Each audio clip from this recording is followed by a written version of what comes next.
Mambo aripo pamsiwo, iye wafa pamchinjiko, asiano uya zvino, kutora wakewo. Pamsiwo,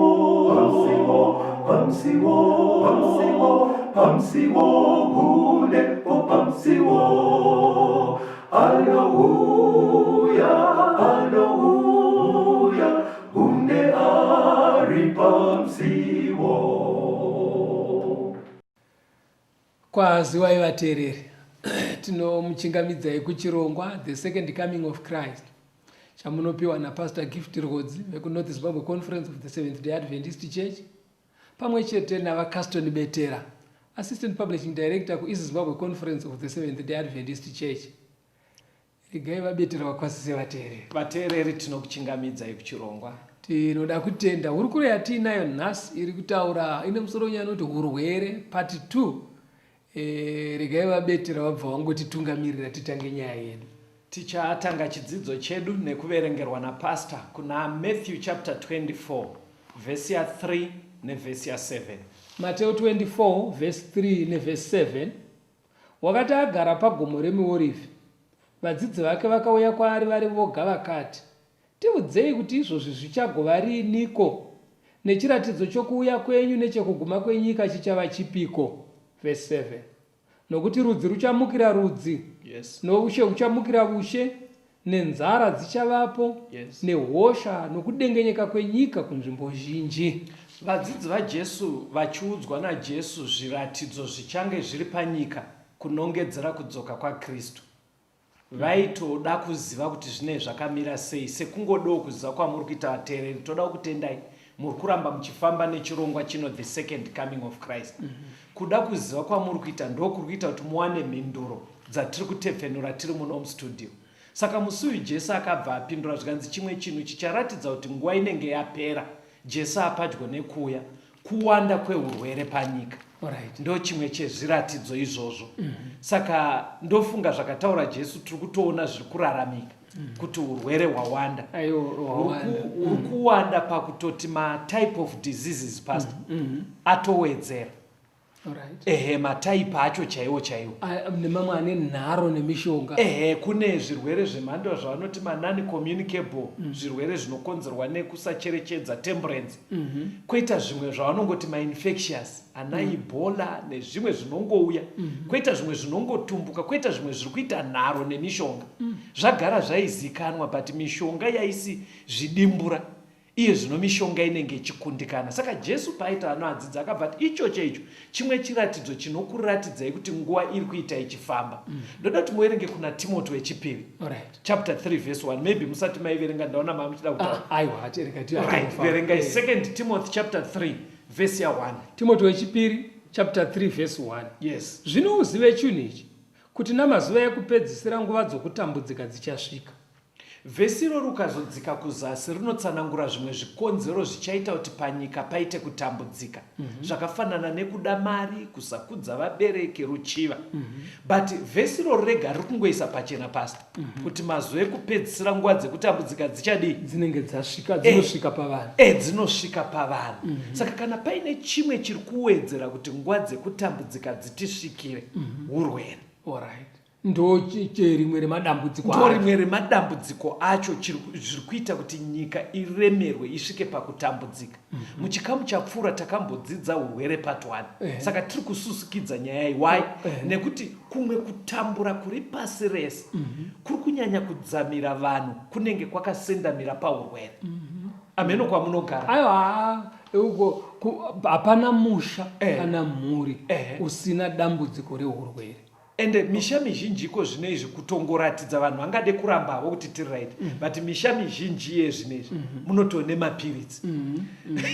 Taura. Kare ndichikura mukundizika waitotumwa namai kunze ndanondikumbirira kwamainingi vakupe makafimo ari pataishandisa nguva iyo. Waitonokumbira piritsi kumwe. Ezvinezvi anenge akangozara mumisha. Saka izvozvo zviri kuwedzera kutambudzika panyika. Saka nyaya yeurwere manje iye Mwari achiziva kuti ichakurumbira zvakadaro, ndofunga haaizongotisiya mufundisi chinyararire tongodzi mucharwara, nekuti nguva yekupedzisira mucharwara. Mwari wedu haadaro. Saka mubhaibheri pandima dzatichadzidza nhasi ane zvaakaita zvinogona kutibatsira kufesana nedambudziko iri. Zvimwe zvacho zviri kuna James. Verengai kuna James chapter 5 verse 13 kusvika pa15. James ndiye Jacobo 5 verse ya 13 kuenda pa15. Yes. Kuno mumwe unotambudzika pakati penyu here? Ngaanyengetere. Yes. Kuno mumwe unofara here? Ngaaimbe nziyo. Kuno mumwe unorwara pakati penyu here? Yes. Ngaadane vakuru vekereke. Ngavamunyengeterere, vamuzodze namafuta nezita rashe.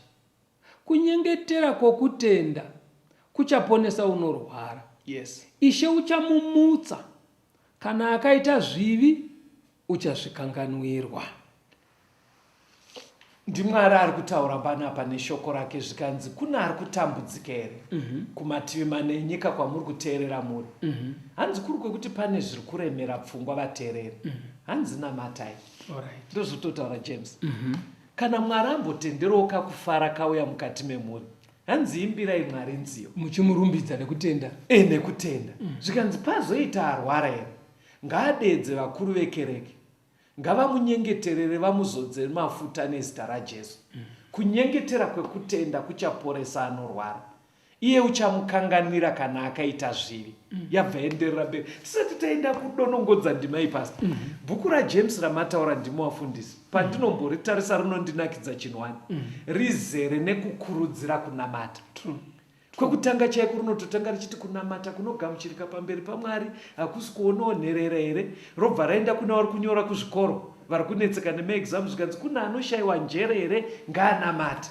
Robva raenda kumabusinessmen, vari kuita mabhizinesi vachiita matravelings vachifamba. Robva rati nhaimi wapfumi vanofamba vachidai, pamunoita nzendo madi kunamata kuna Mwari, muti Mwari kana atendere. Saka kwarinonopeteka futi unonzwa richiti Eria ive munhu akaita sesu akanyengetera. Saka apa futi apa rinenge riri kubva ratoti tisati taongorora hedu kuti urwere hwacho imhandoi, rinenge riri kutofanira tipa chenjedzo kuti vatende nemuvateereri kwamuri masangana nezvinhu izvi, ivai vanhu vanonamata.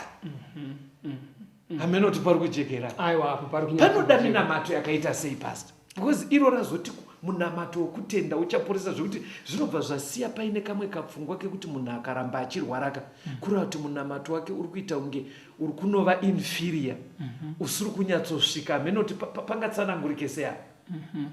Now kunamata pandima yataverenga iyi muranda waMwari iri kuti kana adaidza vakuru vekereke vauye vamunamatire, hazvireve kuti kuzvinamatira wega Mwari haakuremekedza. Anokuremekedza. Asi pane chimwe chiyero chaanoti waremekedza urongwa hwaMwari kuti kune sangano. Imbomira kumberi ikoko ndoda kuti muzotsanangura. Ndiri pakumboti iye ari kurwara watiri kukurudzira kunamata, zvii zvingadiwe kuti agutsikane kuti ari kutaura kuna Mwari. Ndakagadzira mavhesi ari panapa, ndoziva kuti muchandipindura. Pindurai ipapo. Ndoda kuti muzoverenga kuna Marko 11 verse 24. Taura henyu tinzwa. Panzi kutenda ndobva muri kubvunza kuti kutenda kuita sei? Kutenda kunzwisisa kuri mumunhu, kwekuti ndikaendesa nyaya yangu kuna Mwari anonzwa, ondiitira chandiri kukumbira. Asi mukutenda imomo mune kunzwisisazve kwekuti kana ndakumbira Mwari vanogona kuti hongu tora zvawakumbira. Saka tiri kuenderana. Because mavhesi andandaisa muchidzidzo arida kuburitsa pfungwa iyoye. Ndoda kuti muaverenge Mark 11 verse 24. Nyorai mavhesi aya vatendi. Anotibatsira about prayer. Mark 11 verse 24. Mark 11:24. Saka ndinoti kwamuri, zvinhu zvose zvamunonyengeterera nokukumbira tendai kuti mazvigamuchira. Tendai kuti mazvigamuchira mugova nazvo. Ndo faith yamataura ka. Chiverengai John 14 verse 13 na 14. John 14 verse 13 na 14. John 14 verse 13 na 14. Chinhu chipi nechipi chamunokumbira muzita rangu ndichachiita kuti Baba vakudzwe mumwanakomana. Kana muchikumbira chinhu kwandiri muzita rangu ndichachiita. Kunonzi kukumbira muzita raJesu kudii? Because pepe faith mapatsana ngo. Saka chimwe chiri kudiwa nevhesi iri kunzi munamato kana uine faith ngauchiitwa muzita raJesu kudii? Kana zvichinzi kumbirai muzita raJesu hazvingorevi kuti Mwari poresai bamunini wangu nezita raJesu. Kaka in the mighty name of Jesus.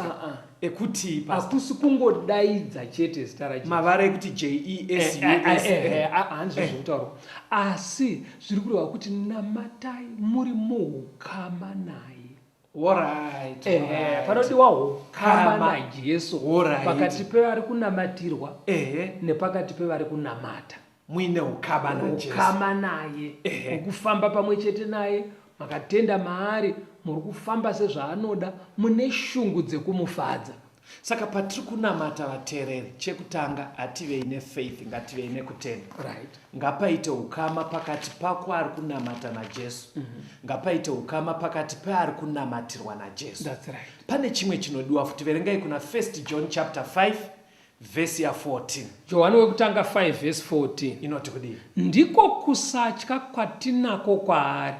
Okay. Kuti kana tichikumbira chinhu nokuda kwake unotinzwa. Hanzi saka hatitorina kutya. Hatityi. Kana tiri kukumbira according to his will. Kwakuti manjo. Because taitangofunga kuti kutenda bedzi nezita raJesu zvaita. Pakunzi futi according to his will. Hakuswi here futi kunge kurabha uko. Because vhesi yambotanga ichiti chese chamunokumbira ndinoita. Iyi manje yakunoti asi ndonge makumbiro zvichienderana newill yaBaba. Right. Hakusi kurwisanisa pfungwa irako. Right. Pfungwa hadzirwisaniswe. Asi kuti isi tofanira kunzwisisa kana tiine zvatinoda. Tiri vadiki kuna Mwari. Tiri vadikisa kupfungwa dzaMwari. Alright. Mwari ane zvaakatirongera sevana vake. Uye Mwari anoona zviri kumberi uko kusvika narini. Saka Mwari muurongwa hwake kana zvikumbiro zvedu zvichiuya anozviinzanisa nemarongero aakaita uye nanhasi neramangwana remunhu mumwe nemumwe. Saka kana chiti kuda kwenyu ngakuitwe, ini ndanga ndichida ichi, asi ngazviitike mukuda kwenyu. Mandibatsira. Ndakambokunika imwe nguva mufundisi. Ndaenda kuchipatara kunoona murwere. Unenge wautoverengawo bhaibheri. Right. Saka zveshuwa takaita munamato ipapo. Saka mavara mamwe ataitoshandisa ndeyekuti patinodzoka kuvhiziti yemanheru tinotenda toda kuwana usisipo, mubhedha wakarongedzwa, toda kutosikodzokera newe kumba, tinotenda panotaura vairi vatatu muzita raJesu imi Mwari munonzwa. Amen. Munozosa takadzokera mubhedha warongedzwa. Aiwa. Takaona aripo. Takaona murwere aripo. Saka ndopakazotanga kuti ndizowana dzimwe ndima idzi manje kuti hongu tinofana kupa mikumbiro sezvatiri kunyatsoda. But Mwari muukuru wake manje ane maonero anoita. Ndaitwa nepfungwa yekungoti chawakumbira chese I will receive. Chese chandakumbira I will receive. Onoziva zvakaitika rimwe gore. Kudhara maholiday eChristmas achakosha. Right. Taiti kana gore rakunopera so maitengerwa hembe dzepaChristmas. Alright. Saka ndikutengerwa hembe. But yakasvika Christmas isati yasvika. Hembe yacho. Chachiri chikabudura t-shirt. Saka takanzwa kuchifarira nekuda kutochipfeka ipapo. Anditwa zvo. But vana mai vaiziva manje. Kuti ukachipfeka izvi uchitoenda kumombe. Chinonobverenyurwa nemiti. Zvakare Christmas haizonyatsokunakira. Aibude kandopa neChristmas. Anditi wapaonaka. Saka vakuru nekuziva kwavo vakaziva kuti wangoratidzwa kuti hembe ndeyako. Iripo zveshuwa. Asi yaifanira kuzopfekwa musi weChristmas. Saka yakanorongedzwa mukabati. Saka zvakasvota waona kuti ndeyangu ndava ndipe. But musi weChristmas wazosvika manje vamwana vamwe vabva kuHarare, vana mukoma vabva uko so mawanda mauda kuenda kutownship kumashop, taenda kumagrosa. Mochinzi chipfeka imanje nemasupapuro matsva mapfeka so unobvonzwa kuti makakura nguva yemasupapuro ika kuti matenda futi. Alright, maibva maenda manje. Muchienda manje waibvaona kuti zvakarongwa zvava ndisaende nembe dzekumombe. Zvaive right. Unotozoona kuti vakagona. Vakagona. Saka example yapiwa namufundisi vari kuburitsa kuti patinonamata shuwa ngatitaurei zvishuwo zvedu kuna Mwari. Tichizvitaura mukutenda, muukama naMwari. Asi toziva kuti Mwari anoziva kupfuura isu. Anoziva zvakatinakira kupfuura isu. But iye ari kutorwara. Ndoziva kuti pavateereri vedu kuna vatori muchipatara izvino. Vamwe makagara pasi pemimvura asi miri iri kudzimbikana. Ngatinamatei kuna Mwari anonzwa. Pane minamato irimo mubhaibheri, verengai Mapisarema 6 vhesi ya 2. Mapisarema 6 vhesi ya 2 inoti kudii? Mapisarema 6 vhesi 2. Ndinzwirei nyasha Jehovha, nokuti ndaonda. Ndiporesei Jehovha, nokuti mafupa angu anotambudzika. Maunzwa munamato. Uri kuedza kuburitsa kuti hakuna urwere unogona kutadzisa munhu kunamata. Uyu ari kutotaura kuti ndaonda. Ukaona bhaibheri rako dai kutoreva kupera chaiko. But ari kuziva kuti kunyange ndiri muchimiro chino nemabhonzo achirwadza mukati umu, Mwari anonzwira tsitsi. Ngatinamatei wedwe. Ungave uri murwere ari kutotiteerera iko zvino. Hativimbei naMwari. Tiise mikumbiro yedu chaiyo yatiri kuda. Kutonyatsotaura kuti ndiporesei, ndozvekutaura munamato. Ari kutoda kuporesa. Ndaonda, ende munhu aonda nekurwara. Atoonda nekurwara, ndo comfort yatinayo. Pamwe pacho futi panogona kuitika zvinokuunisa mukurwara kwako. Ndoda kuti muverenge kuna Mapisarema 41. Verengei kubva pavhesi ya 3 mosvika pavhesi ya 8. Mapisarema 41 vhesi 3 kuenda kuna 8. Jehovha uchamutsigira panhoo yourwere, munoshandura nhoo dzake dzose pakurwara kwake. Ini ndakati, Jehovha ndinzwirei tsitsi. Poresai mweya wangu, nokuti ndakakutadzirai. Vavengi vangu vanotaura zvakaipa pamusoro pangu vachiti, uchagofa riniko zita rake rirove. Kana mumwe achiuya kuzondiona, unotaura zvisina maturo. Mwoyo wake unozviunganidzira zvakaipa. Kana obuda kumwe kunze, unozviparidza.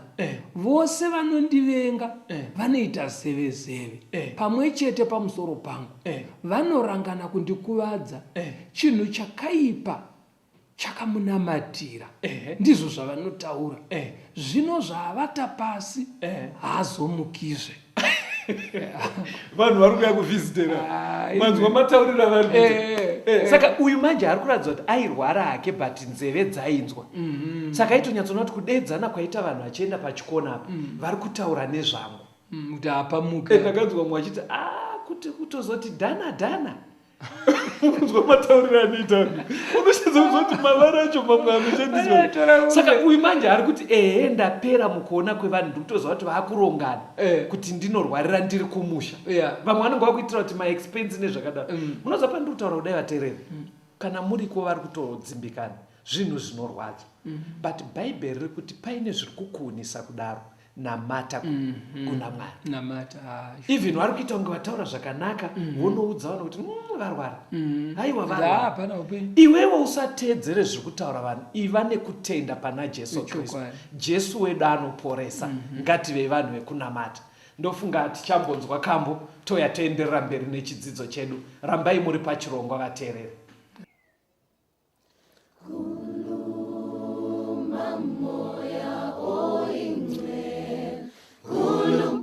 Moya kuluma kosia, kuluma moya oimwe, moya kuluma kosia, kuluma moya oimwe, moya kuluma kosia.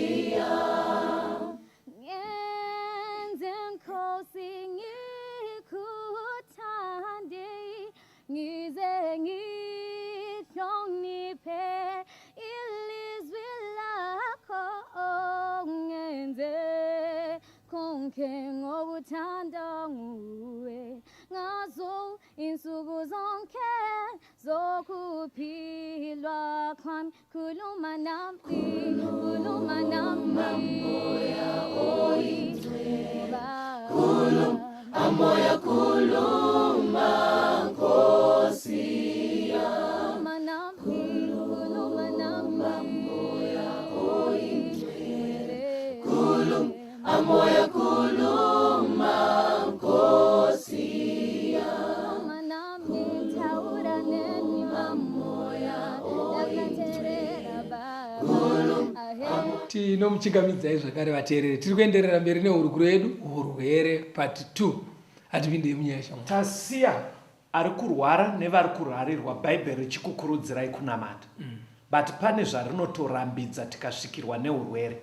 Tichaverengerwa kuna Isaiah chapter 8 verse ya 19 kusvika pavhesi ya 20. Pastor verengai. Isaiah 8 verse 19 na 20. Zvino kana vachiti kwamuri, bvunzai masvikiro navavuki, vanorira nokuita seveseve. Ko vanhu havafaniri kubvunza Mwari wavo here? Ko vanofanira kubvunza vakafa pamusoro pavapenyu here? Dzokerai kumurayiro nokuzvipupuriro. Kana vasingatauri sezvinoreva shoko iri, havangave nechiedza chamangwanani. Bhaibheri rakutaura apa rinenge riri kunyanya kunanga muchidzidzo chanhasi ari kurwara. Unogona kuitwa matests ese muzvipatara, chirwere choshayikwa. Kazhinji zvinoitika munharaunda yatinogara, kune kakutaura kanobva kaita kekuti zvinenge zvine chivanhu. Zvese zvatariswa nemishini zvashayikwa. Saka kazhinji zvinobva zvaitika vateereri, pane kakukurudzirana katinoita kekuti zvinoda kufamba. Panenge vachirevei vanhu kana vachiti zvinoda kufamba hakusi kungofamba kubva panapa kuenda kwaifiridzire wotonodzokera kumba kana kuenda kuseri parodha.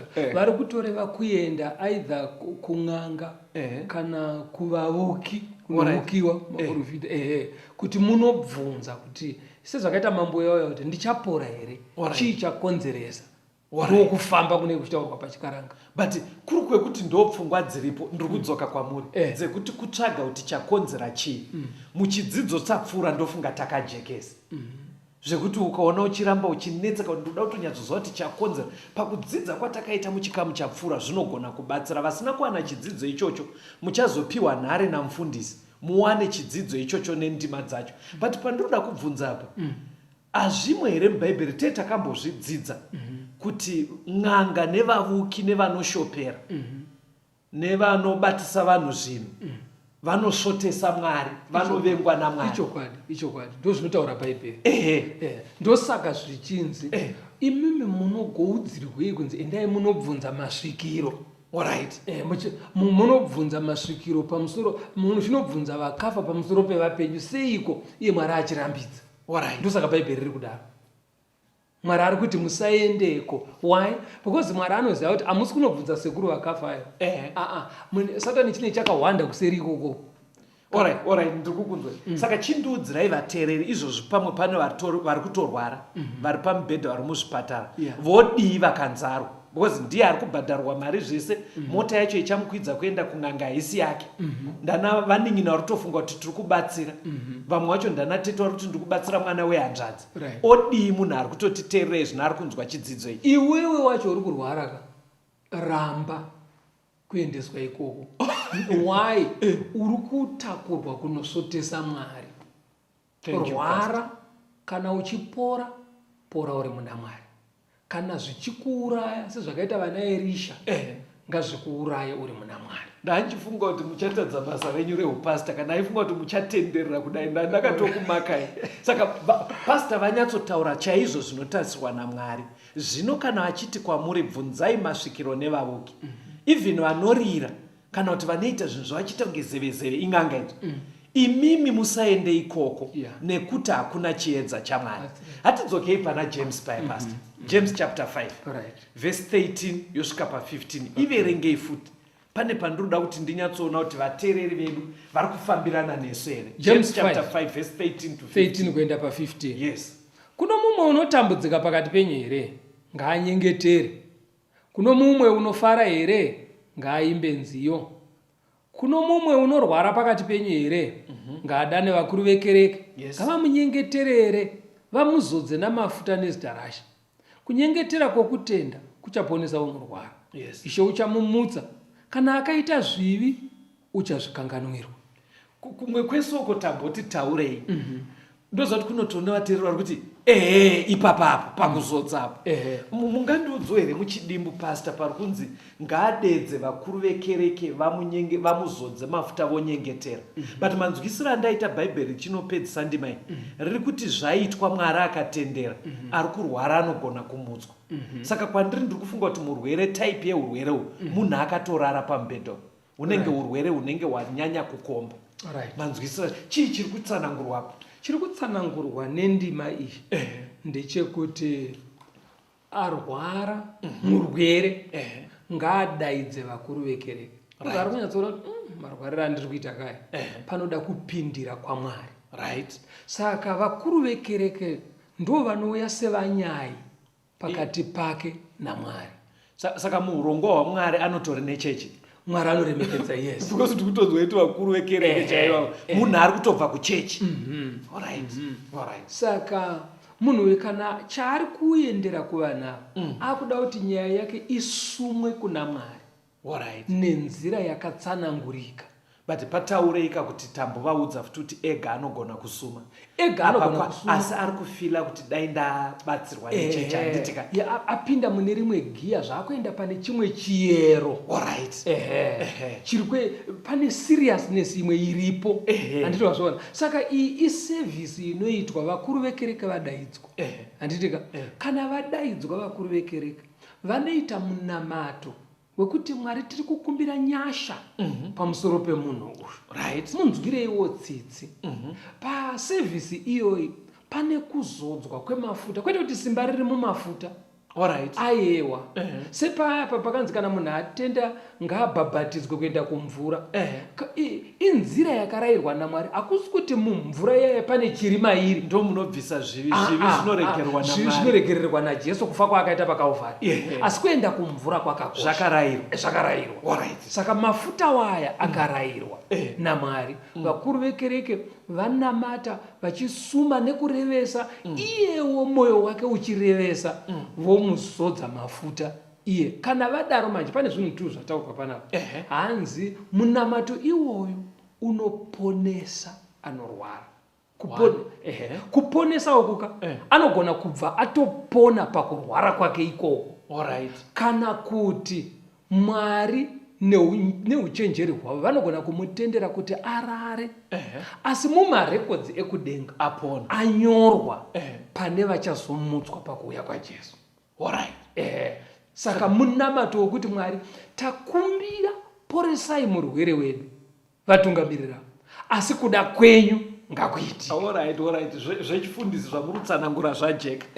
Inini pane tunhu pandakagadzira chidzidzo ichi ndakakumakai. Inini mafundisi ndakakumakai. Taura tizini. Ndateerera inonzi grama yese kanyorerwo kendimai. Kari kuita kunge zvinonzi vakuru vekereke ndo vari kuuya vaine oiri. But imimi manje muri kutaura zvakanaka muno mustudio. Kana makumachechi muri kuita kuti isusuka tisikotenga oiri kwamuri todzokera nadzo kumba. Ipapo mungade kutiregerera kastori. Ndikurumidze ndakuregererai kana kuti muri kuitira kuti ezvino muri kunzikwa nevanhu vakaita attention. Because zvamunoita kumachechika bhaibheri apa riri kutoti ndimunenge muine mafuta mozodza ari kurwara. But iye zvinezvi hamusi kumbotizodza, muri kungotitengesera oiri tonozora tega. Kaka chandati mutiregerereka ikoko kusaziva nekusanzwisisa kunenge kwakonzera kudaro. Because zvinotazara netumakaba tweoiri pasi pemubhedha izvi twatiri kuzora tega. Saka ndiri kutika kusanzwisisa zviri kurehwa nendima iyi. Hatifanire kukutengesera mafuta. Zvoita sokuti mumafuta ndo mune nyaya. Nyaya iri muna Jesu. Iyi isevhisi inofanira kuitwa nemi samufundisi, kwete newe kuti unozviitira kumba kwako. Saka ukatona ndadaro ndakukanganisira pane zviri kurayirwa nevhesi iri. Muri kuedzenyi kuzvichenura muno mustudio mirai. Manzwisiro andaita kandimaka hongu nzvimbo dzinosiyana zviri kuita kunge zvinhu zvisiri kuitirwa kuchechi izvi. Zviri kuita kunge ari kurwara adedza munhu pamwe muchipatara hatirambe kana kumba. But imimi ndakatonangana nemi pastor. Taura. Ameno zvamuri kutiita mutori muchechi Okay. Hani mazvona ka. But kuita kwacho futi stiuka. Tiri kuzozora tega. Ndokupa ndikubvunza mafuta anenge ainani. Anenge atanga nemafuta aya ndiani? Ari kwandiri here ndozvitengerawo ndizvizodze. Kana kuti mafuta ekuti mandizodza handiti ndinoda kukudedza ika. Mandizodza munondisiyira here mafuta kana kuti ndeyenyu eservice. Regera custom ndidzokere kumuenzaniso ungakubatsira kukurumidza kusvika pamino. Taurai pastor. Kana zvichinzi anenge atenda ngaabhabhatidzwe. Anosvika kubhabhatidza munhu ndini samufundisi. Ndizvozvo mumvura. Hama yangu nekutenda kwawaita muna Jesu. Saishena muponesi. Munhu agonongokaruka atenga mumvura. Haaende kuti kumba kwangu ndine swimming pool kana kuti ndine dziva riri kudhuze nekumusha kwedu ungonopinda ega mumvura imomo. Harusi rubhabhatidzo. Saka mafuta ukatora ukanoita kumba kwako uri wega haisiriyo service iri kutaurwa naJames. Iyi inoda vatungamiriri isusu. Ndisu tinokunamatira tichikusuma kuna Mwari tokuzodza ndisu. Munondisiyira here mamwe acho. Aiwa hazvina kutaurwa apa. Because inzweka wafundisika chandiri kudariroka. Because handisuda kukublema hatipo kublemana mustudio. But zviri kuita kunge chimiro chamunyika chiri kukonzerwa neni. Ndingaita hangu inzwa mfundisika ndikudze pachena. Vanhu tizere nemaoili. Atiri kuzora tega. Aiwa inzwa akakasitoa. Iyi kai haifanire kuti irite seproject yekuti ndiite mari neoiri. Ndopa ndaida kutosvika ipapo. Arisi business. Because pandaida kusvika ndepekuti imimi kungote zvinoda kubvunza inda kuendera imberi. Because ndanchitotya kuti munogona kuti kuvateereredu akateerera. Mobva mavati mangoya nemabhodhoro 20 chete. Kasikai kumanya ndimazora. Pamwe makungoramba nekuti ndaenda mberi kwenyu. Haisi project. Inzwa akashamwari. Vana doctor. Vanenge mamedical doctor kumasurgery uko. Vakadzidzira zvinhu izvi. Vanobatsira. Handiti wazviona ka. Vanhu vanoenda kuna doctor. Ndokubasa kwake kwekubatsira vanhu ndozvaakadzidzira. Anobhadharisa maservices aari kuita. Handiti wapabata. Zvakasiyana nezviri kutaurwa pandima iyi. Kana zvakupinda isusu kuno uko amubhadharisa. Aiwaka. Service yagara yakatorayirwa.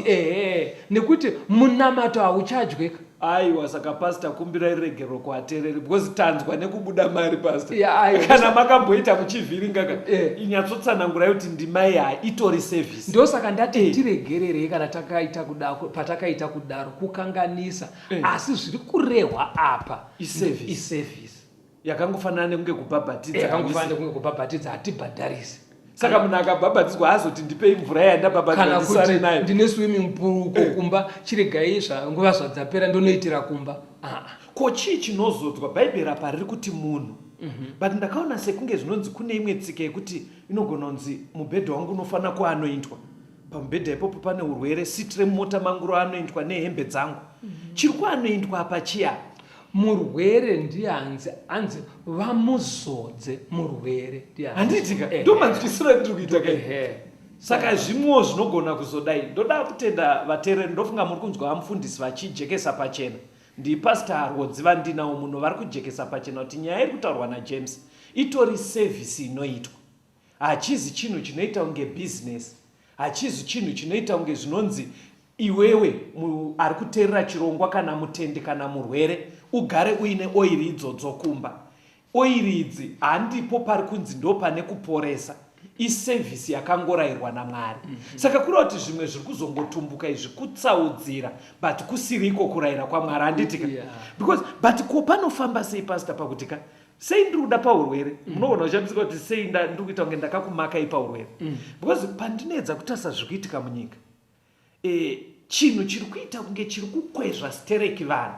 Panhu panenge pari kutaurwa nyaya yeurwere nemasolution. Ndoda kuti muverenge kuna Mateo 24. Verengai Mateo 24 verse 11 moverenga verse 24 to 25.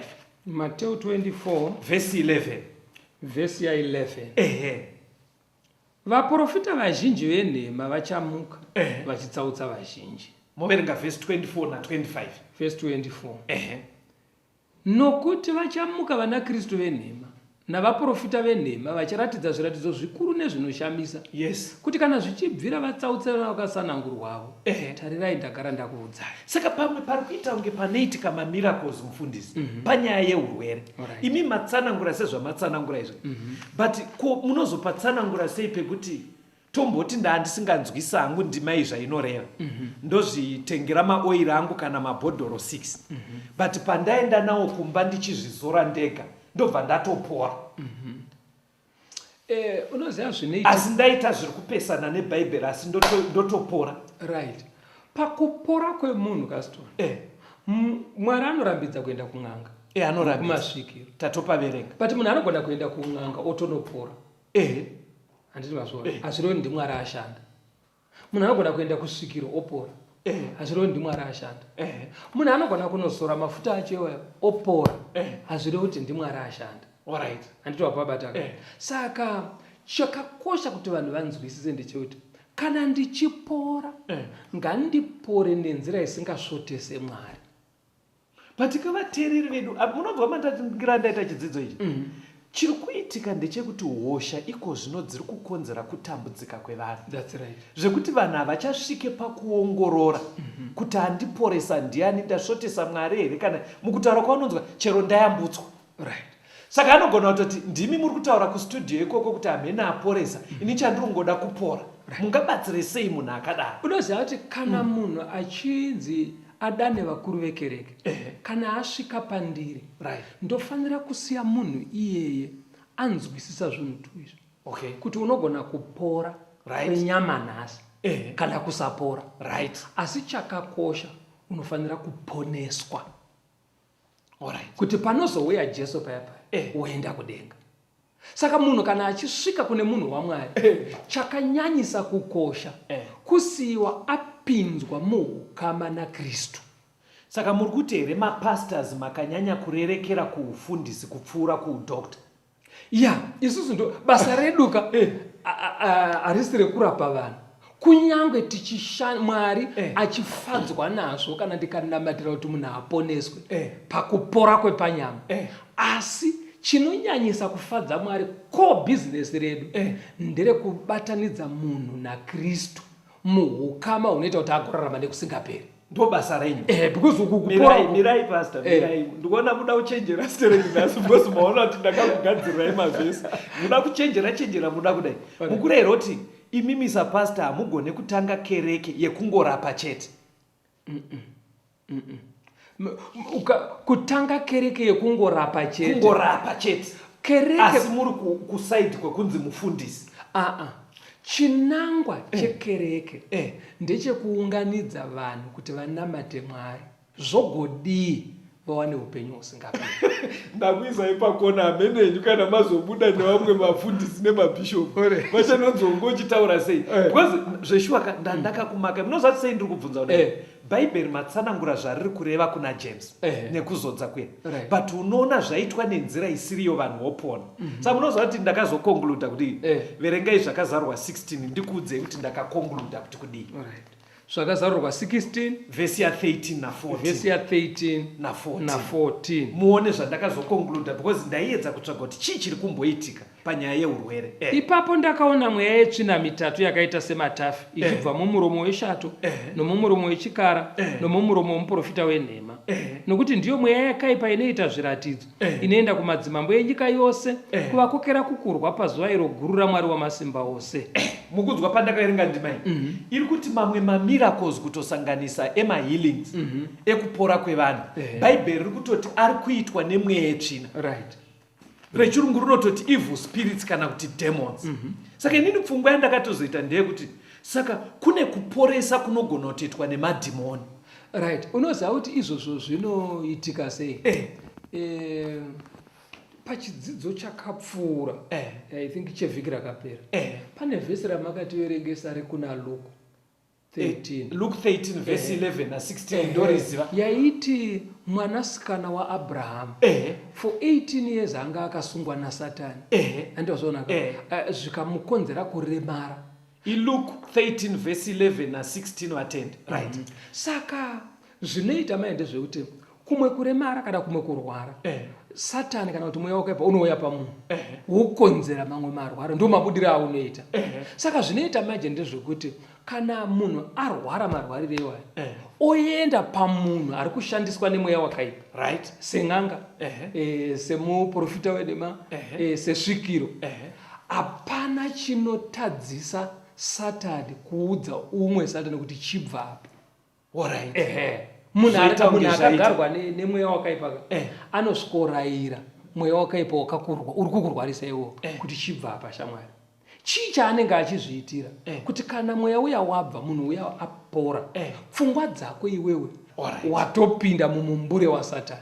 Chitai timbonzwa kambo kuvateereri vedu toya toenderera mberi. Once I stood in the night with my head bowed low in the darkness as black as could be, and my heart felt alone, and I cried, oh Lord, don't hide your face from me. Tinomuchingamidzai zvakare vateereri, tiri kuenderera mberi nehurukuro yedu, Hurwere part 2. Iye zvino izvi vateereri, ndoda kuti timboona kuti bhaibheri raatsanangura zvaratsanangura pangave paine chakaipa here pastor kutsvaga rubatsiro kuchipatara. Because zvazvaita bhaibheri rakurudzira kuti anorwara anamate, ndobva ramurambidza kuenda kuvan'anga nevavuki, ende rapedzisira futi richirambidza kunoitwa mamiracles nemweya yetsvina, whether vari kuita kunge vaprofita kana kuti vana Kristu. Bhaibheri rabva rati mamiracle iwayo ari kuitwa nemweya yetsvina. Saka bhaibheri roda kurambidza kwese riri kuti tidii ko kuchipatara. Saka pane vhesi yandoda kuti mundibatsire iri kuna Madzimambo echipiri chapter 20 verse 7. Iverengei. Madzimambo echipiri 20 verse 7. Yes. Ipapo Isaya akati, uyai nebundu ramawonde, ivo vakauya naro vakarisa pamota akapora. Right. Apa kwandiri pari kuita kunge Isaya akarayira kuti pashandiswe mushonga maonda aya kuti Hezekia apore. Chii chaichaitika? Hezekia anga arwara nemota. Saka arwara nemota, Isaya ndokutinzi naMwari chienda unomudza kuti akarwarira akateke kuti uchifa. But iye akatanga kunamata manje. Paya paronza anorwara ngaanamate. Akatarisa kumadziro ndobva achema. Mwari vachibva vanzwa kunamata kwake. Right. Mwari ndobva vati kuna Isaya, chidzokera unomudza ndakuwedzera 15 years. Right. Dzekurarama. Mwari aporesa. Mwari Saka Isaya paakadzokera achinomuti avo mawedzero kwamakore ekurarama munhu waMwari. Isaya ndiye akabva azoti endai munotora mashizha emuonde, ndobva vatswanya maonde aya ndokuisa pamota ramambo. Mambo vachibva vapora. Saka mambo vakarapwa nemuonde, sekurapa kwaungangoita muonde nhasi kurapa mamota. Pfungwa yandinaka ndinotofunga kuti nendima iyoyeyo Mwari anotoita kunge anotendera kuti mishonga ishandiswe. Right. Panenge pachirwara munhu paya panonzi namatai, Mwari anogona kuporesa nenzira dzakasiyana siyana. Paripo pamwe pekuti Mwari anogona kungoti ipapo hosha yobva yatopora pasina kana chamwiwa nemunhu, pasina kana kugeza kwaaita kana Jackson. Hosha yotoenda. Mwari anogona kudaro. But pane dzimwe nguvawo Mwari dzaanoremekedza mirayiro yesainzi. Ndiye muridzi wesainzi. Saka sainzi dzinoshanda sei? Kune zvimwe zvinogona kudyiwa kana kunwiwa zvonorwa nehosha mumuviri. Fanekati chikura chainetsa ibhiriazi. Akabva kuchimbuzwa kaona kuti pana ane bhiriazi. Pane mapiritsi ataitopiwa. Ende waitozona rapi. Kana chikosoro maigona kunotemerwa amwe mashizha motonwa, chikosoro chiya chobva chaenda. Handiti wazvionaka. Saka Mwari anogona simba rake panonzi kana wanwa mushonga toti wakuvara iwe waisa chifumuro paronda, handitika ronda riya robva raoma. Mwari ashandisa chifumuro kuti chiomese ronda rako.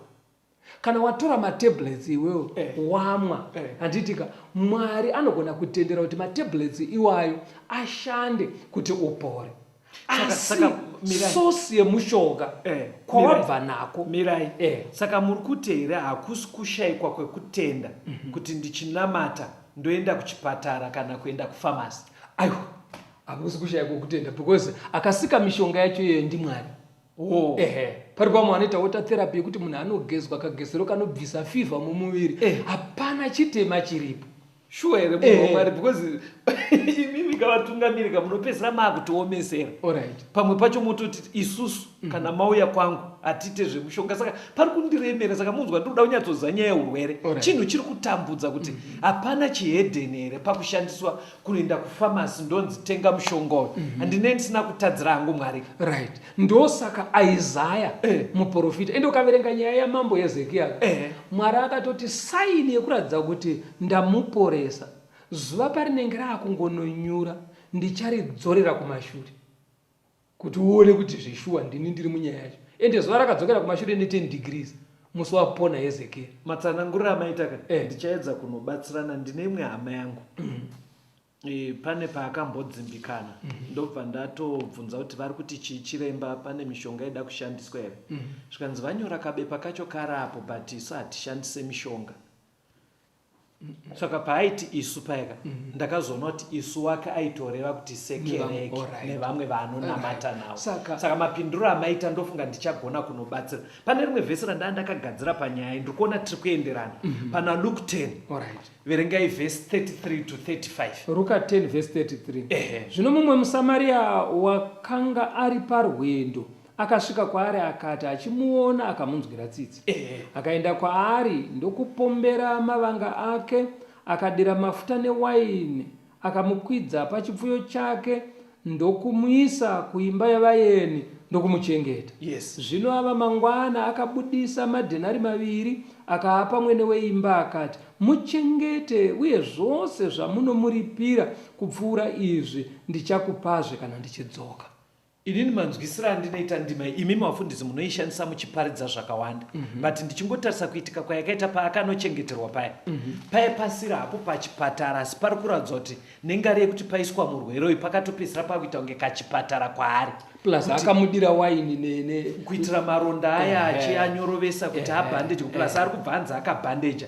Saka zvakaitwa nemurume uyu kwandirika nhasi ndo zviri kuitikwa kuzvipatara zvekuti dai maitotanga kundibvunza inini kuti kuenda kuchipatara kwakaipa here muno mustudio tingatonetsana because pfungwa yandinayo ndeyekuti kuri right.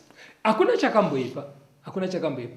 Plus ukatarisa zvinoita Mwari Mwari kana achishanda muupenyu hwedu kune zvimwe zvinhu zvaunofanira kuita iwewe zvaakaisa simba mauri kuti uite. Haakuitire zvinhu izvozvo kuti uwane chauri kunamatira. Sekuti kudii? Sekuti kana uchifanira kuti udye muriwo Mwari haatumengiruzi kuzosima muriwo nekudiridza mugadheni mako. Unoti Mwari ndikomborerei asi ndiwe unofanira kutimba wosima wodiridza nekuchengetedza gadheni rako. Saka mukuti Mwari okomborera manje kuti dzawasima dzimere dzikure wozotemba wako kuti Mwari ndokutendai nechikafu chamandipa. Saka mukuti kana warwara manje paine mushonga unofanira kutora waita malaria pane mushonga wamalaria unofanira kunwa. Mwari haangokuporese bedzi ndaa ane simba racho. Aiwa ipo paine mukana wekunwa mushonga wacho. Anoti imwa mushonga uyu ini ndoshanda nemusainzi idzodzo wopora. Ndo zvakaitwa kuna Hezekia. Toda kutenda vateereri pfungwa yatiri kuramba chitsimbidzira urwere huri kunetsa pakati pedu tofana kunzwisa kuti mubhaibheri mushoko raMwari Mwari anotarisira zvipi kunamata takurudzirana kune kutenda muzita raJesu tichisiyira wili yaMwari. Ndobva taona rupande runoitwa nechechi kumurwere. Ndobva taakuona zvinorambidzwa naMwari kuti muite paurwere kuenda kun'anga. Ndobva tapedzisa tichiona kuti Mwari ari kurambidza kuenda kunoitwa mamiracles ari kuitwa nemweya yetsvina kunyange ari kuporesa vanhu. Iye zvino izvi Mwari ari kutoita sekunge ari kuti sainzi dziri kunyatsozikanwa dzakatenderwa naMwari kudzishandisa kuti paite utano. Kunotenga mishonga mumafamasi tichienda kuchipatara hakuna chakaipa. Pandoda kuti tiverenge ndepana Mark 1 ndikuona nguva dzedu dziri kufamba vhesi 40 kusvika pa45 pane imwe pfungwa yaenda kudimburirai panzira munozoikombera muone kuti Jesu akazvifambisa sei paurwere huri ipapo Mark 1 verse 40 to 45. Zvino munhu una maperembudzi akauya kwaari, akakumbira zvikuru kwaari ndokufugama pamberi pake akati kwaari, kana muchida munogona kundinatsa. Yes. Akamunzwira ngoni, akatambanudza ruoko rwake, akamubata akati kwaari, ndinoda chinatswa. Pakarepo maperembudzi ake akabva kwaari akanatswa. Zvino akamurayira kwazvo, akamuendesa pakarepo. Akati kwaari, chenjera kuti urege kuudza munhu chinhu, asi enda uzviratidze kumuprista, ubayire pamusoro pokunatswa kwako zvakarayirwa naMozisi, chive chapupu kwavari. Asi iye akabuda akatanga kuzviudza vanhu vazhinji nokuparidzira shoko iroro. Nokudaro Jesu akanga asingagoni kupinda muguta pachena, asi wakanga ari kunze panzvimbo murenje. Vakauya kwaari vachibva kumativi ose. Panyaya iyi manzwisiro andinoita vateereri, mazuva iwayo leprosy was a contagious disease, kuri inotapukira. Saka maigara kwenyu mega. Right.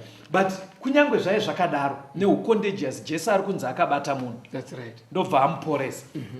Amuporesa, pane zvikurayirwa zvaanzi enda kuvaprista. Chichaitika ipapo pasi? Now zvaiitika ndezvekuti vaprista vakanga vakadzidziswa kuti kana munhu anga aine maperembudzi, Right.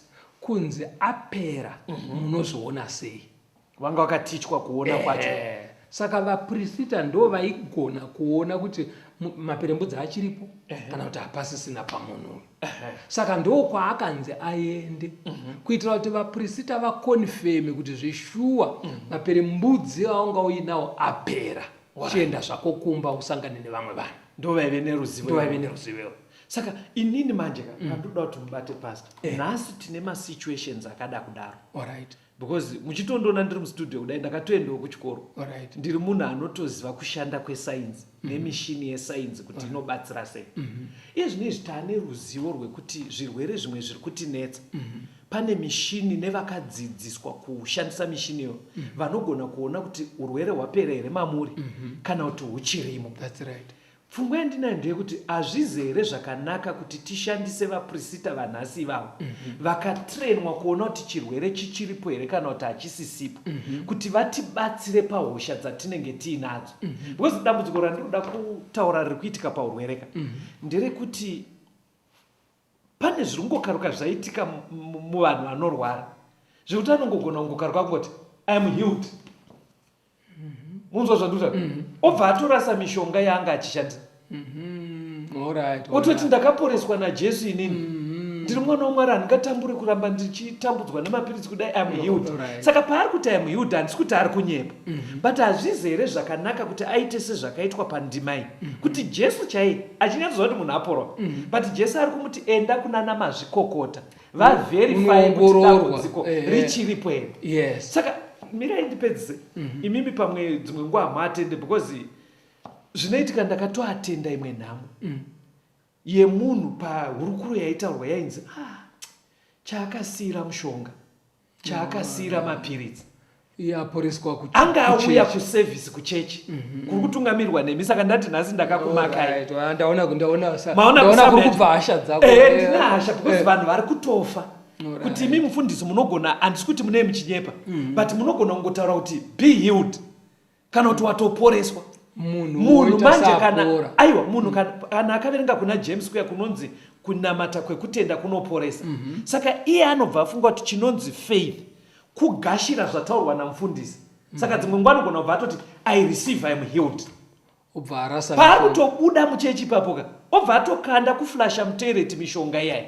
Saka panozongoti perei mazuva hosha yayi inobva yasimuka ine mukundo zvakadaro zvekuti kunyange akada kuzonwa mushonga uya hazvichabatsire ndiye kwasarai. Saka vakawanda vanhu vari kutovigwa. Ipapo ndibatsirei mufundisi.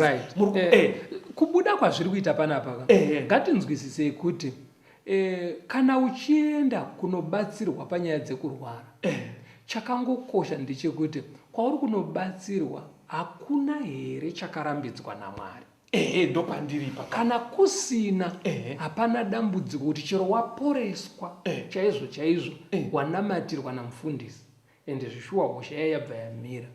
kuendawo sezvakaitwa kumuchinda wenajesu, woenda kuna chiremba wonochekwa kuona kuti hamusisina here.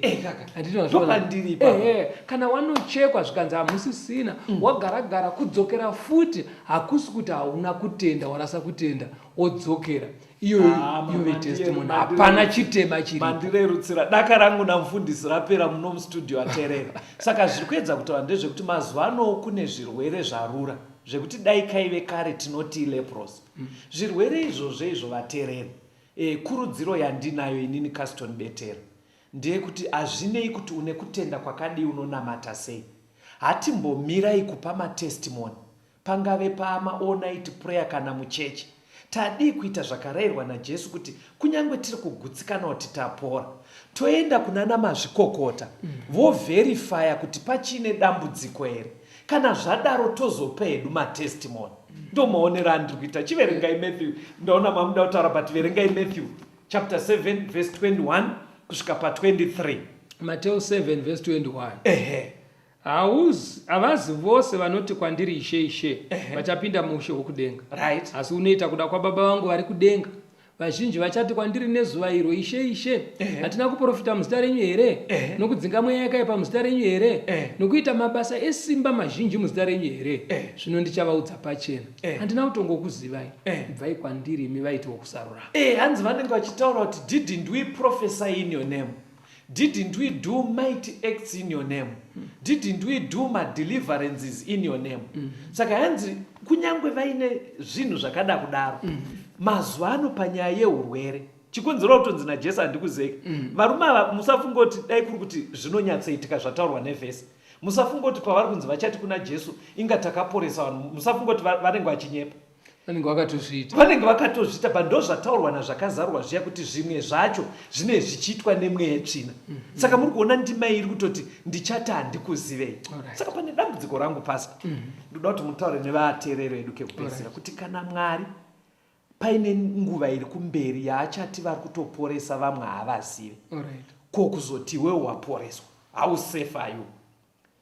Ari kutoporeswa wacho pandima yari kutonzi achatonzi ibva pano handikuzive. Ko kuzoti iwewe wacho ari kutofunga kuti chero chakakosha ndayambutswa. Muri kutoona kuti pane njodzi kana pane njodzi zveshua. Muchizopesa chiverengai vaKorinto yechipiri chapter 6 verse 17 to 18. Mobva maoneka vateereri vedu. Vakorinto yechipiri 6 verse 17 to 18. Saka budai pakati pavo, muzviravure, ndizvo zvinotaura Ishe. Musabata chinhu chine tsvina. Ini ndichakugamuchirai. Right? Ndichava baba venyu. Yes. Nemi muchava vanakomana nevanasikana vangu. Yes. Ndizvo zvinotaura Ishe une simba rose. Saka kurudziro vateereri, hanzi budai pakati pevanhu vachazonzi naJesu handikuzivei. Kana iri nyaya yezvingade kushandiswa pakurapa, musabate zvarambidzwa. Kana uri kubata zvinhu pamwe zviri kuita kunge zvabvumidzwa asi kaitiro kacho kasiriko, ndo zviri kunzi naVakorinde zvine tsvina rasai. Haikonai kuchengeta zvinhu zvakadaro. Hanzi even mamatombochovha nguva muri kusiri kudiwa naMwari, hanzi naMwari ini ndichakugamuchirai. Uyai kuna Jesu vateereri. Mwari akukomborera, taurai nevateereri. Tinoda kutenda vadikani. Kana pangaite mibvunzo pauri kuroi, yamuka nekuda kwoukurukurawo, sunungukai kubvunza mibvunzo yenyu. Tibatei, fonai, tumirai mibvunzo yenyu pama messages. Tinobatsirana nemi. Kana kuenda kwahama kana kushamwari maneighbors yenyu vanopinda tsangadzi rema Seventh Day Adventist, endai nemibvunzo yenyu, ivo vanoziva kuti vanoenda nemikupi kuti mubatsirike. Foni dzamunogona kufona kana kusenda mameseji 0775 460 175. 0775 460 175. Kana kuti 0716 452 086. 0716 452 086. Vari vave nemi, vakuropafadzei, vakuchengetei kusangana muchikamu chinoteera. Tenzi ndetungamirwe mukati mezviedzo, mananda andibata ndimwino dombo ndiwigende ndimwimo tungamirwe. Tenzi ndetungamirwe semwana onyaradzwa